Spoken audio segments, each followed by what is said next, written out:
Alors, cette vidéo va être vraiment très simple. Je vais vous montrer directement par Amazon des batteries que je vous ai sélectionnées et je vais vous dire pourquoi je vous les ai sélectionnées parce que dans ce titre, ça va être les plus grosses batteries portables, je dis même portables, parce que ce n'est pas des batteries à générateur solaire ou quoi que ce soit, ce sont des batteries portables.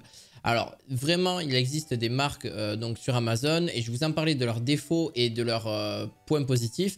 Et pourquoi forcément ils ne sont pas aussi bien notés sur Amazon que ce qu'on le pense. Alors ils sont plutôt très bien notés quand même, mais c'est pas non plus exceptionnel. Alors, ben, on va commencer par la première marque que je vois, c'est la Bexto Powerbank 30 000 mAh. Alors 30 000 mAh, c'est à peu près, on peut recharger entre 4 et 5 fois notre téléphone, si vous, voire même 6 ou 7 fois notre téléphone. Alors ça dépend lequel et, vous voulez recharger. Donc là on a deux prises USB-C, enfin une prise USB-C et deux prises USB, donc ce qui est relativement normal. Alors oui, les inconvénients sont là, hein, de toute façon, ça met plusieurs heures à se remplir parce qu'on n'a pas une charge rapide pour remplir justement ces batteries, donc on met plusieurs heures, voire une nuit entière. Moi en tout cas c'est ce qui est à l'heure actuelle, j'en ai une à peu près de la même, je vais vous dire exactement celle que j'ai. Et elle met plusieurs heures pour se recharger. Alors oui, aujourd'hui c'est pas forcément trop normal parce qu'on aurait pu avec l'USB-C, aujourd'hui on arrive à avoir des taux beaucoup plus rapides et c'est dommage de ne pas avoir des batteries externes qui puissent recharger assez rapidement. Alors je demande pas un truc en 10 minutes, mais en 1 heure ou deux c'est rechargé. Alors que là par exemple il va falloir entre 7, 8, 9 heures pour recharger, voire un petit peu moins, mais c'est clairement le cas. Moi je les laisse recharger la nuit. Alors on peut s'en utiliser sur plusieurs jours, ça c'est bien aussi. Par contre pareil, donc là c'est la marque Bexto qui fait ça. On est à 28 €, donc ce qui reste vraiment raisonnable. On n'est pas sur un prix excessif. C'est vraiment, pour moi, je pense, l'une des meilleures que vous pourrez retrouver sur le marché. Et qu'est-ce qu'il faut faire attention? Alors, celles qui sont avec un panneau solaire, là, vous dites oui, ça recharge au solaire. Non, ça recharge que dalle. On recharge que quelques watts et ça ne recharge absolument pas la batterie.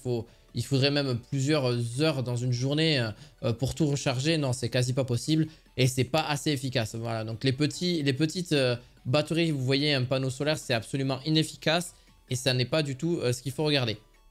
Vous avez aussi, donc quand on vous dit 30 000 mAh, généralement elles l'ont ou elles l'ont pas.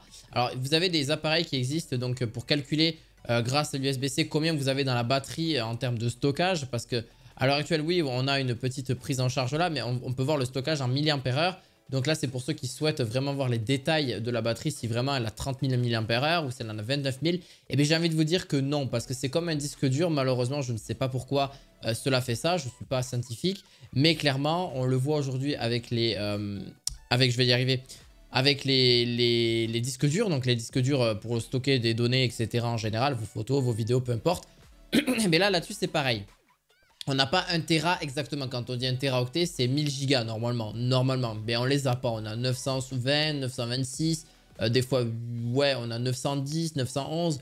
Bon, on est un peu plus de 900 gigas. Mais il nous manque quand même 90 gigas dans le truc. Et bien là, c'est pareil. On a quelque chose qui n'est pas entier. Alors, allez savoir pourquoi il doit y exister, je pense, une raison valable. Mais voilà.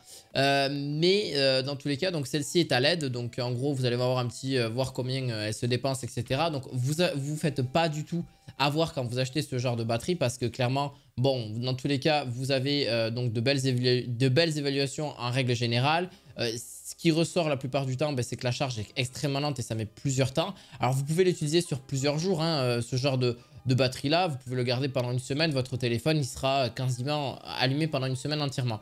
Voilà, les seuls points négatifs sont là, c'est que ça met plusieurs heures à se recharger, c'est le seul point négatif et aussi que bon, on n'a pas forcément la contenance rêvée. Mais celle-ci a plutôt un joli design et surtout à prendre en compte que votre batterie, faites attention que la batterie, si qu'elle soit en tout cas plus épaisse et qui vous promettent pas monts et merveilles quand il dit qu'il y a 30 000 ampères et que vous voyez qu'elle est fine, eh ben c'est pas forcément très très bon. En tout cas, c'est pas un bon point positif sur celle-ci. Pour la marque Chrisdonia, alors là on est vraiment sur des prix à tout va, je n'ai pas mis par ordre de prix. Chrisdonia, alors c'est pareil, c'est une batterie qui vous dit qu'il y a 50 mAh. Alors peut-être, c'est peut-être le cas, mais par contre celle-ci, alors pourquoi est-elle si chère? Elle est si chère parce qu'elle permet de recharger un ordinateur portable. Alors pas non plus les plus efficaces. On a jusqu'à d'ailleurs une recharge rapide de 90 watts. Donc, ce qui n'est pas plus mal. Donc on a des ports USB qui permettent de recharger très rapidement et même un USB-C. Alors celle-ci, pourquoi elle est aussi grosse? Elle est aussi imposante. Par contre, c'est son point négatif. Vous allez jusqu'à 20 volts et donc on a du 100%. Vous avez tout un petit peu digital à côté. Vous pouvez l'éteindre comme l'allumer. Vous avez un côté, donc celle-ci, la Chrisdonia, donc c'est une marque qui fait ça. Hein, donc c'est une boutique Et par contre, pour la recharger, c'est un bloc, voilà, vous le voyez ici, c'est un bloc qui permet de la recharger. Donc c'est carrément un chargeur. C'est pas l'USB-C, etc. pour la recharger. Donc c'est... Après, elle est assez imposante, mais elle permet de recharger plusieurs appareils en même temps. Donc elle a peut-être forcément 5000 mAh. Pareil, celle-ci est notée 4,2 sur 5, ce qui reste une très bonne note dans l'ensemble. Pareil, ben, forcément, elles tiennent, voilà, elle peut dépasser voilà, sans problème, par exemple, une dashcam intégrée et sa durée de fonctionnement dépasse de loin les 24 heures. Les autres batteries tiennent au plus 12 heures.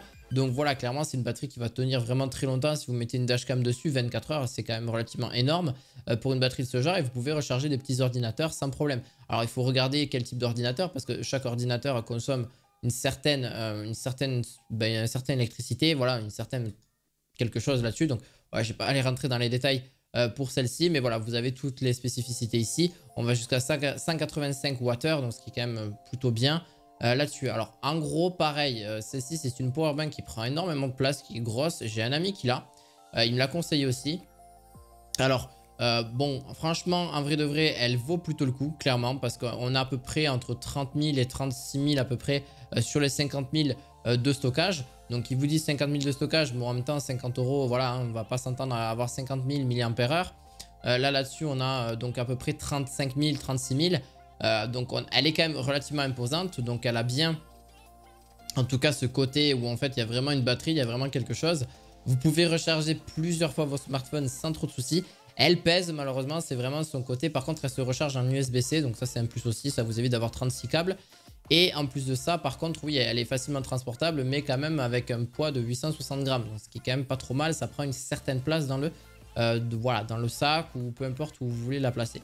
Donc voilà, celle-ci quand même prend de la place, mais elle a quand même plusieurs USB pour recharger votre smartphone, donc ce qui est quand même largement honnête de ce côté-là. Vous avez aussi la marque Baseus. Alors Baseus sont très très bons dans la marque. Alors c'est une marque chinoise pareil, mais par contre je les trouve vraiment très bons. Alors celle-ci ne fait que 20 000 mAh, ça vous paraît pas forcément beaucoup, mais alors pourquoi je vous la recommande en soi, parce qu'elle va jusqu'à 65 watts de charge. Donc en gros 65 watts ça permet pour les smartphones qui ont une charge relativement rapide. Donc ça il faut voir en fonction des smartphones au niveau des watts. Donc ça permet de recharger plus rapidement votre smartphone. Donc là on a deux ports USB qui permettent de recharger rapidement votre smartphone. On a aussi donc le taux de la batterie, combien il reste en termes de batterie, ce qui est à peu près logique aussi.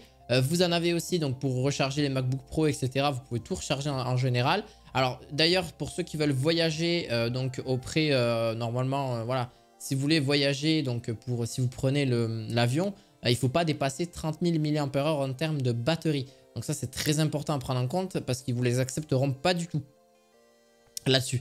Donc 30 000 mAh ça paraît énorme. Donc enfin énorme en tout cas pour le voyage en plein avion, c'est pas possible. Enfin en avion. Et du coup, donc il faudrait peut-être un petit peu moins. Donc n'hésitez pas peut-être à avoir deux batteries, donc une grosse et une petite si vous avez le budget bien évidemment. Sinon 30 000 mAh suffit amplement. Voilà, c'est pour ça que la powerbank Bexto est plutôt sympa pour ce cas-là. Donc à bien vous renseigner parce que peut-être la législation a changé, il faut bien regarder de ce côté-là. Et d'ailleurs pareil, celle-ci met à peu près 2 heures pour se recharger, donc une charge complète à peu près en 2 heures. Ce qui peut être honnête parce que on a un adaptateur de 20 volts en 3 ampères par heure, donc si on a 20, ça me paraît beaucoup parce que dites-vous que 20 mAh, donc ça fait 20 ampères heure. Donc en gros, avec un chargeur de 3 ampères, j'y crois pas beaucoup avec 2 heures de charge. Enfin oui, pour un MacBook qui se recharge en 2 heures, oui. Mais par contre, si vous voulez recharger la powerbank, si vous voulez recharger donc la batterie externe, il faudra compter quand même plusieurs heures. Si on a un chargeur de 3 ampères heure, donc... voilà, ça il faut le calculer en fait, 3 ampères heure, donc ça fait 3 ampères par heure. Donc en gros, si elle fait 20 ampères heure, vous le calculez, ça fait 3, 6, 9 et vous le calculez comme ça. Voilà, en fonction du chargeur que vous avez pour celle-ci. Pour la dernière c'est celle que je recommande. Alors elle est très simpliste, elle est très basique. Elle a à peu près, alors pareil, il vous dit qu'il y a 36 000 mAh, c'est vraiment rare quand même qu'ils y sont. On a quand même une très grosse batterie, donc en li-polyémère batterie, donc c'est une très bonne batterie en lithium, etc. Par contre, faut le savoir là-dessus, on n'a pas forcément, je crois pas en tout cas qu'on ait les 36 000 mAh qui sont comptés dessus. On le voit, ça permet pas de recharger 100 fois son téléphone, hein, clairement. Enfin 100 fois, je plaisante, mais en gros c'est une batterie polymère de lithium et qui a 36 800 mAh, ce qui n'est pas, pour moi, ce qui n'est pas du tout vrai. Je pense qu'on en a beaucoup moins que ça. Et on a des LED qui nous permettent de voir à peu près la batterie qui reste sur la batterie externe de celle-ci. On n'a pas non plus une charge extrêmement rapide, donc c'est pareil, elle est pour moi la moins intéressante de toutes celles que je vous ai présentées, mais elle reste quand même pas négligeable. C'est celle que j'ai d'ailleurs et que j'utilise pour recharger mon smartphone. Mais je vous dis, il le recharge maintenant, ça fait 3-4 ans qu'on a cette batterie et elle ne recharge pas forcément 3-4 fois mon téléphone, grand maximum. Et encore, je suis assez gentil parce qu'on n'a pas une charge très rapide. Donc voilà, c'est le compte là-dessus. Et après, bon, après je l'utilise aussi mon smartphone pendant, voilà, j'utilise des applications qui consomment, etc. Donc c'est un peu logique aussi là-dessus. Donc n'hésitez pas à mettre un gros pouce bleu dans cette vidéo, car je vous ai parlé un petit peu des inconvénients et aussi des avantages. Mais surtout, en fait, enfin, c'est même pas des inconvénients ou des avantages, peu importe. C'est surtout qu'il faut faire gaffe parce que les batteries ne sont pas toutes réelles ou toutes vraies en termes de stockage ou en termes surtout d'épaisseur. C'est ça qu'il faut regarder essentiellement et de votre besoin aussi. N'hésitez pas à mettre un petit pouce bleu, à vous abonner à cette chaîne. Vous aurez les liens en description de cette vidéo pour ceux qui veulent retrouver ces batteries. Je vous dis à la fois prochaine pour d'autres vidéos du quotidien. À la fois prochaine, ciao ciao.